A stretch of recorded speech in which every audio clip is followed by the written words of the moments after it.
Hello, ladies and gentlemen. I would like to welcome you to another episode of Third Eye Productions. Today, I will be discussing the history of modern medicine, which I would more accurately describe as Rockefeller medicine.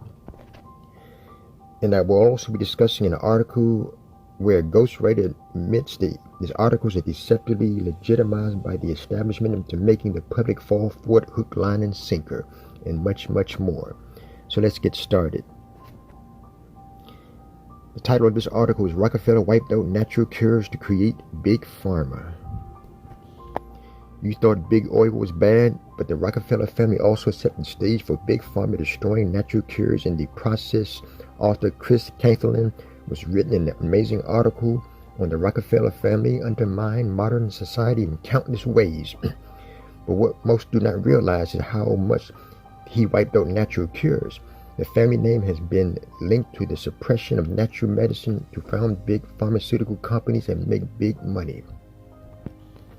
Here's what Chris wrote, World Affairs. People these days look at you like you're a weirdo if you talk about healing properties of plants or any other holistic practices, much like anything else.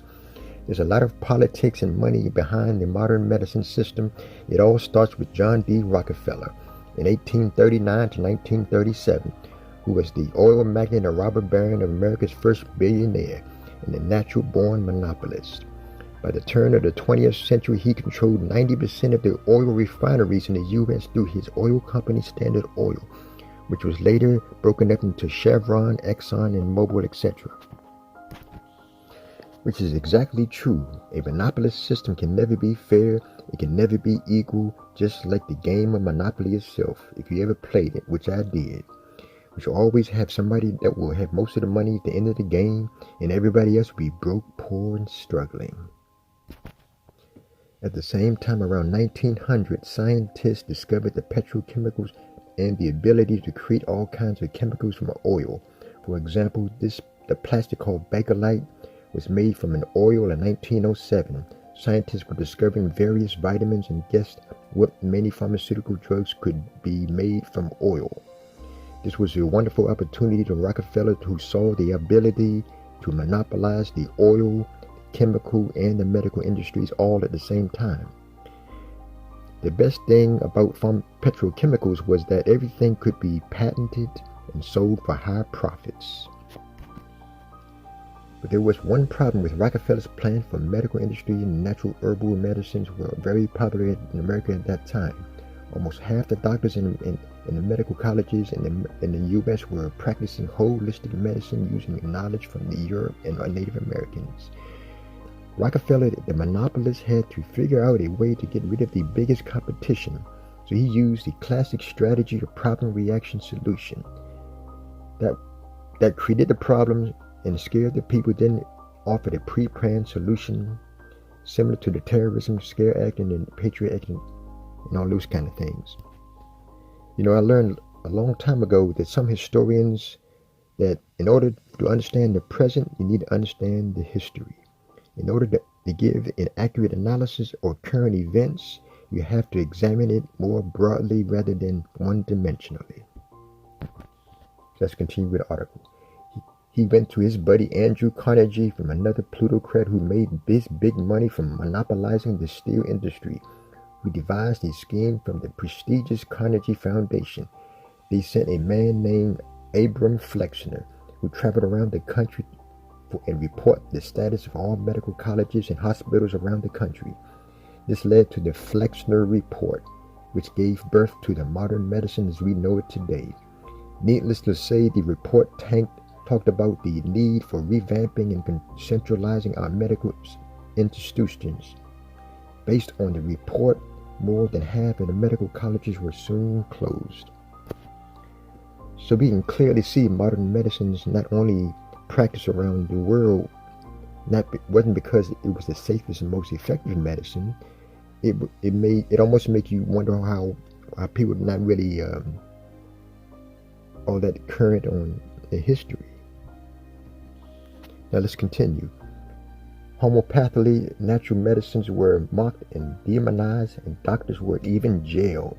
To help the transition and change the minds of other doctors and scientists, Rockefeller gave over more than $100 million to colleges, hospitals, and founded the philanthropic front group called General Education Board. This was the classic carrot and stick approach. In a very short time, medical colleges were all streamlined and hegemonized. All the students were learning the same thing, and medicine was about using patented drugs. Scientists received huge grants to study how plants cure diseases, but their goal was to first identify which chemicals in the plants were effective, and then recreate a similar chemical but not identical in the lab that could be patented. A pill for an ill became the mantra for modern medicine, and you thought the Koch brothers were evil. So now we are 100 years later churning out doctors who now know nothing about the benefits of nutrition, herbs, and holistic practices. We have the entire society that is enslaved to corporates for its well-being. America spends 15% of its GDP on health care, which should be really called the sick care. It is focused not on the cure, but only on symptoms, thus creating repeat customers. There is no cure for cancer, diabetes, autism, asthma, or even the flu. Why would there be any real cures? This is a system founded on oligarchs and plutocrats, not by doctors, which is very understandable. Like I said, very understandable. Which in turn, I frequently use the word sick care. When you think about it, why would you trust any doctor to make you healthy, that makes most of their money off sick people to begin with? Especially when some of the doctors admittingly say they learn very little about nutrition in medical school. And you may ask the question, why? The answer is simple: Rockefeller medicine. The only reason why they're starting to embrace the benefits of plant medicine like cannabis is basically because now they have the technology to genetically modify plants. Not because it's healthier, but because they can patent it, they can produce high profit margins, and they can control it. That's the simple way of understanding. That's how bankers and capitalists think. They think in terms of money and profit, not health. It's very important to understand that. Now, as for cancer, the American Cancer Society was founded by no other than Rockefeller in 1913. In this month's breast cancer awareness, it is sad to see people being brainwashed about chemotherapy, radiation, and surgery. That's another blog for another post. But here is a quote from John D. Rockefeller that I think will be found very interesting to most people. I helped start the pharmaceutical industry, worked to outlaw hemp, hijacked the educational system, co-founded the Federal Reserve with J.P. Morgan and the Rothschild family, funded the United States, and helped founding the Council of Foreign Relations. You were taught that I'm a hero entrepreneur, but I was actually one of the biggest enemies to the American people. Now I'm going to give you some information to why there is a legitimate reason to see the Rockefeller as the enemies. This article was recently taken down from a site that I found it on, but fortunately, I saved it. It is from a former ghostwriter that wrote some medical journals that clearly indicate not only how detrimental and dangerous these prescription drugs are, but how medical industry legitimizes distorted information as scientific fact. So here's the title of the article here. It's called "A Former Ghostwriter Speaks Out About Fraud in the Medical Journals." Today, the pill-hungry social media blanket-out zombies can't get their pills and vaccine fast enough, consuming 50% of the world's total supply of prescription drugs. Americans form lines like red ants at a picnic table, ask their doctor if their latest drug is right for them. Doctors are all too willing to capitulate, chirping yes, the benefits outweigh the risk. We've been hearing this warble as far back as in the 1950s, even as the wonder drug thalidomide robbed children of their appendages. questioning the doctor about safety and efficacy, the prescriptions, and he will cite any number of medical journals to substantiate his claims, just as they did with thalidomide.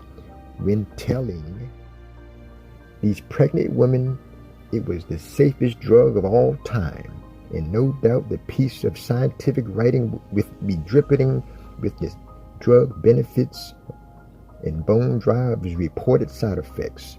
That's because it was nothing more than expensive propaganda neatly crafted by a ghostwriter. If you don't already know, a ghostwriter is simply someone who gets paid to be a drug industry cheerleader. Well-articulated pseudo-scientific writing.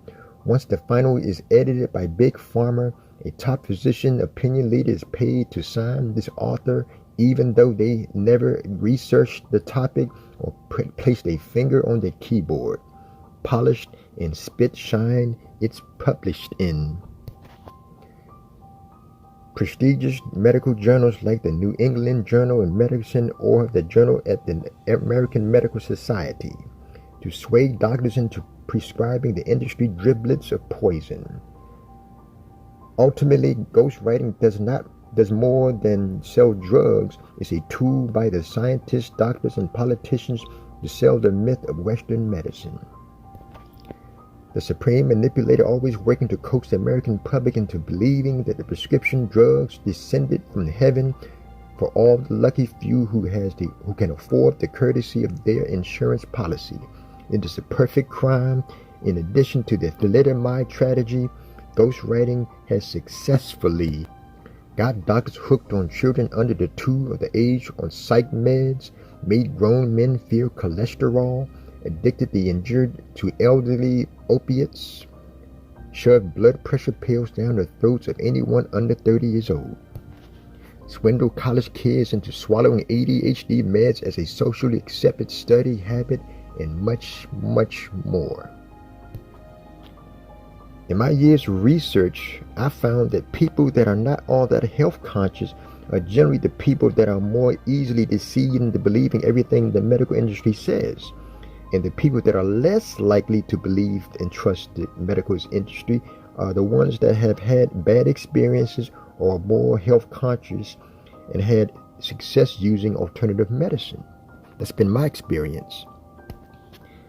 Now that you understand modern medicine, which was created by banksters that created the healthcare system with an agenda choosing profit over the health and well-being of the people, and how weaponized propaganda are used to persuade the public to take things that are not good for them, buy stuff that they don't need, and believe things that are not true, which is basically called propaganda.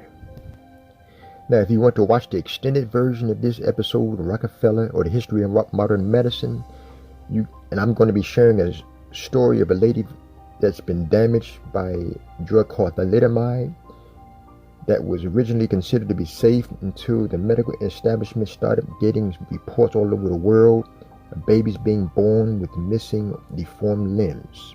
That's going to be in the extended version of this podcast, The History of Modern Medicine. So you can go to Spotify and click on the Third Eye Productions and watch the extended version. A lot more footage and information.